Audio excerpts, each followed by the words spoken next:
Ladies and gentlemen, boys and girls, welcome back to another episode of Bourbon of the Week. I know I haven't been here in a couple of weeks. There's a lot going on. It's an ice cream store that I run in the middle of July / beginning of August here. We've been very busy. I also had some type of ear infection that we still haven't figured out. I want some kind of steroids to figure out if that's an inflammation thing. I know you guys don't care about that at all, but you're not supposed to drink on steroids, so we're only going to have a glass or two since my doctor said so. We're doing Weller Special Reserve tonight. By the way, click that like, click that subscribe button. We have a competition coming up here with Straight Up Bourbon, another YouTube channel here. We're seeing who can get to 1,000 first. I think I have them beat by like 20 or so right now. I haven't checked today, but we're trying to get to 1,000 before them, so make sure you check them out. Don't subscribe to them yet. Subscribe to them after you subscribe to me so that we can at least stay even and I can stay ahead a little bit. But us being me versus Straight Up Bourbon, the losing account is going to have to gift something to the winning account's audience. So we're not going to get anything for each other.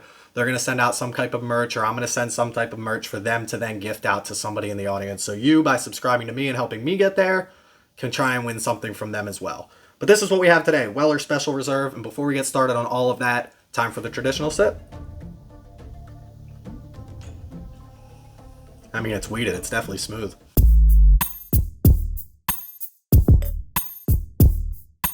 By the way, speaking of merch, we've got 24 more of these custom-made Glencairns going out. You guys can win those. I'll tell you how you can win those at the end. We've got coasters, we've got stickers, we've got all kinds of stuff. We're going to do t-shirts and stuff as well. I want to make sure we can get as much merch out to you guys as possible. So go follow me on the Instagram, at Bourbon of the Week on Instagram, so you can see any way that we win that. I give it away on that all the time. But let's get into this. Weller Special Reserve. If you haven't been here, I know we haven't done this in a while. Price, taste, drinkability. Those are the three categories that we use on a scale of 10 to try to see what this breaks down to and where it falls on our ranking sheet. If you don't remember, here it is. That's what we're looking at right now. Weller Special Reserve is kind of hard to find, kind of easy to find. I guess it all depends on where you're located in the country. My buddy down in Texas gets this like it's there all the time. Here it shows up on the site once in a while. You can probably go to Jersey once in a while and get it pretty easily. So it's definitely out of their lineup the easier of the Wellers to find. We also have the Weller Antique 107, which I guess would be the second one. And then I guess Weller 12 before the Weller Foolproof. I'm not really too sure. I haven't seen any of them in the wild. Got lucky with that one from a friend. So we're just dealing with the original Weller green labeled Weller Special Reserve. Buffalo Trace, Sazerac product, 90 proof, non-age stated, undisclosed mash bill, all that good stuff coming out of Buffalo Trace because they love to keep things secret. I don't blame them. They've got a great product here and they don't want anybody to know about it. This is, like I said, undisclosed mash bill, non-age stated, all of that fun stuff from Buffalo Trace.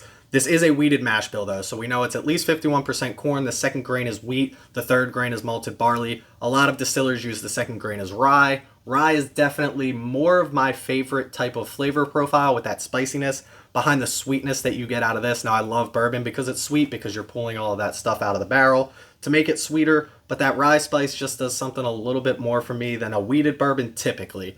Maker's Mark and Weller are probably the two biggest wheated bourbon names that you would recognize, that I recognize. You got Larceny out there as well, and a few others are coming out with some more wheated stuff than traditional bourbons would, where the rye being the second one is a little more expensive, which is why ryes are usually more expensive, and we're going to get into that and why Weller uses wheat in the first place when we come to our Bourbon Bomb of the Week. But let's get into this. 90 proof wheated bourbon. I shouldn't expect any kick from this, and quite frankly, you don't. You don't get any real kick from this. At 90 proof, I don't think that I should get much of an ethanol kick. Even when you put this to the nose, there's no real alcohol burn. It doesn't like stand up the hairs on the back of your neck or anything like that. It's very smooth. I know people hate the word smooth when it comes to drinking whiskey, but that's what it is. It's smooth. It's easy to drink. It's sippable. It's drinkable. So the drinkability is going to get a great score on this. Let's take one more sip and then we're going to give it a score. Yeah, I mean, you get like a tiny tickle on the back of the throat, but that's really about it. No Kentucky hug. No real warmth or anything like that either. There's like nothing.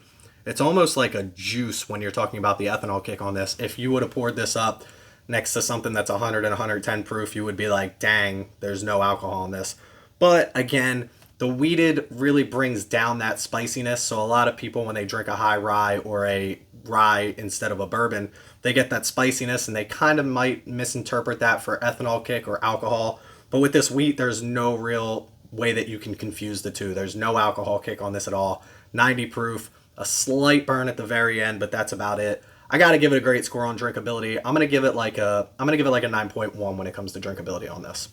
That's going to send us over into taste on this. Now, if you've known, I put out a couple of videos already on how to nose your bourbon. I actually just did a video last week with Logan and Mac from the Basement Rickhouse, basement_Rickhouse on TikTok and on Instagram. Make sure you go check them out. They have a lot of knowledge on bourbon. They're giving out their opinions as well, but they're more about the history side of things, which is what I love, which is why I do the Bourbon Bomb of the Week, so I can learn myself before giving the information to you. This one, though, drinkability-wise, was great. The taste profile isn't my favorite. And again, we're just going to come back to that wheated bourbon. So this is just very, very simple. It's not bad. Don't get me wrong. I don't want you to think that it's a bad taste. It's just not complex.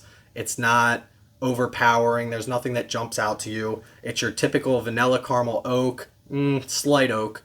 Then you get like maybe a light fruit flavor, like a mango or something like that. It's not even like no strawberry or anything. I almost want to say like a mango, some type of light fruit.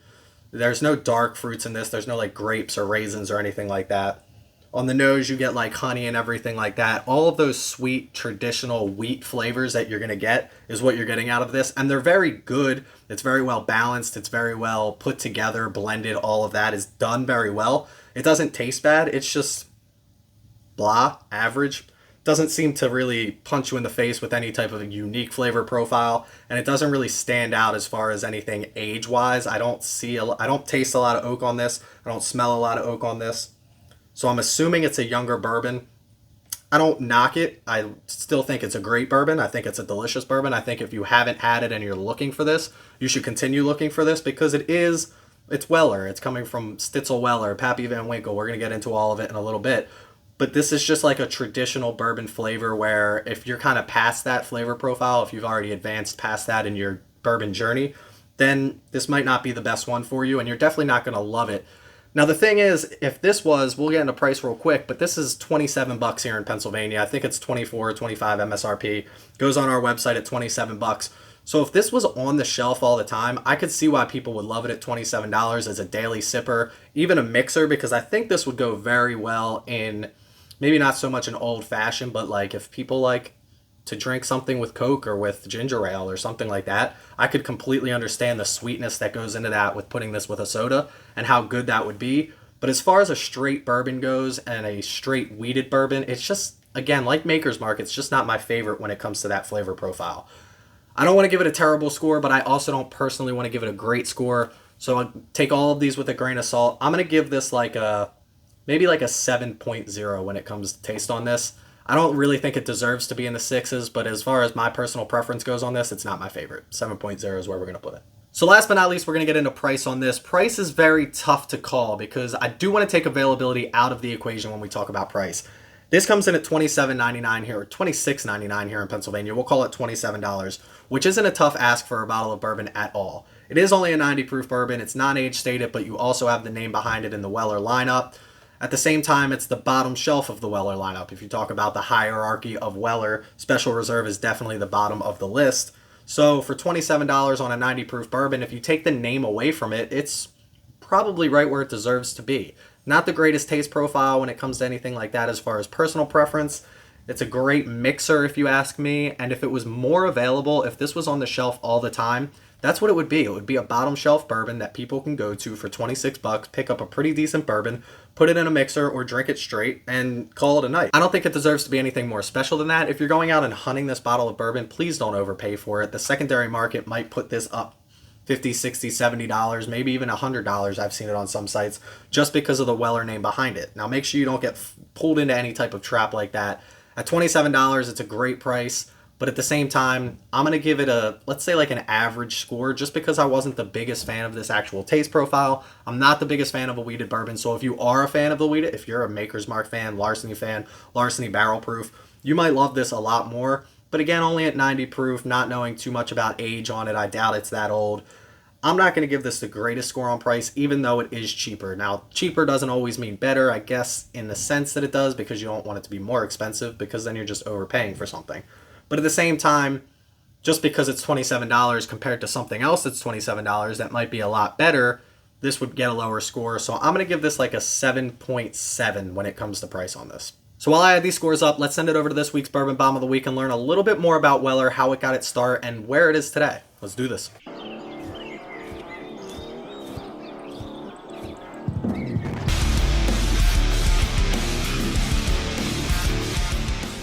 So the Weller family actually immigrated from Germany to Maryland in the 1740s before moving to Kentucky, the bluegrass state, in the early to mid 1790s. So Samuel Weller, who was a second generation distiller in Kentucky, actually married into another prominent distilling family, a girl named Phoebe LaRue. Now that might sound familiar because they had a son and they named him William LaRue Weller, and we probably all know that name, W.L. Weller, which is where we get the Weller lineup down the road. Now, there's some controversy in the story about if William LaRue Weller actually distilled his own product or if he was just selling the product. I've seen some sites say that he never distilled a drop of his own product.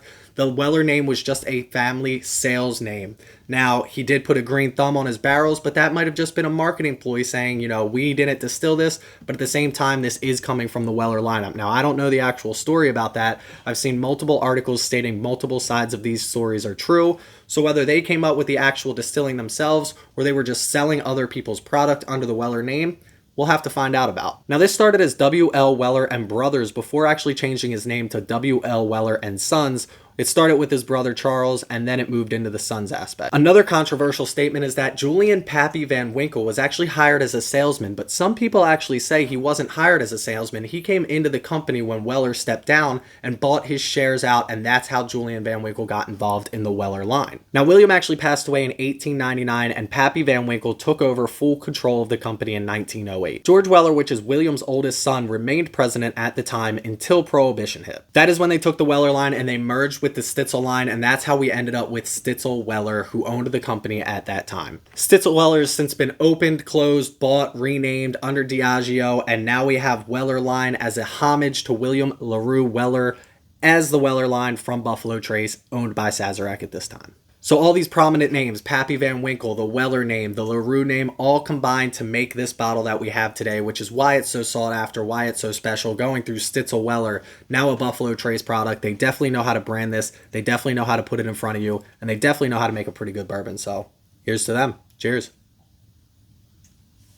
So there you have it. A lot of great names, a lot of great people. Pappy Van Winkle, Stitzel and Weller, William LaRue Weller, all behind this bottle that we pay homage to today. And again, if you haven't found this bottle, make sure you keep hunting it. At MSRP, you're going to want to pick this one up.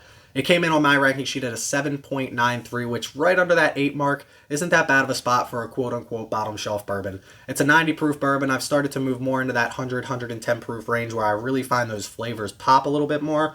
This just seems a little light, a little not long lasting on the palate or anything like that. But if you're just getting started in a bourbon and you're looking for a great bottle to try, I promise you when you move into the wheated world or you want to start in the wheated world, this is one that you're going to want to get your hands on. So at a 7.93, again, not a bad spot for this bottle at all. And that's where we're going to leave it. Again, make sure you check me out on Instagram at Bourbon of the Week. We give away stuff on there all the time.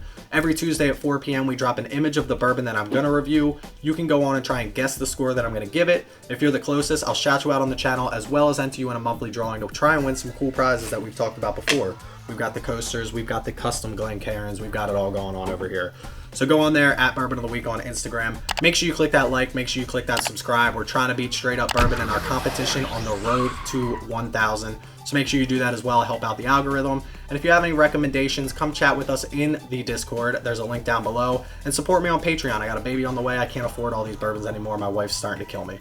So go on, check out the Patreon link as well. There's some cool stuff that we do in there. Again, join me on Discord and talk all you can about all the bourbons that you like. In the meantime, stay healthy, stay happy, stay drinking. Cheers, guys.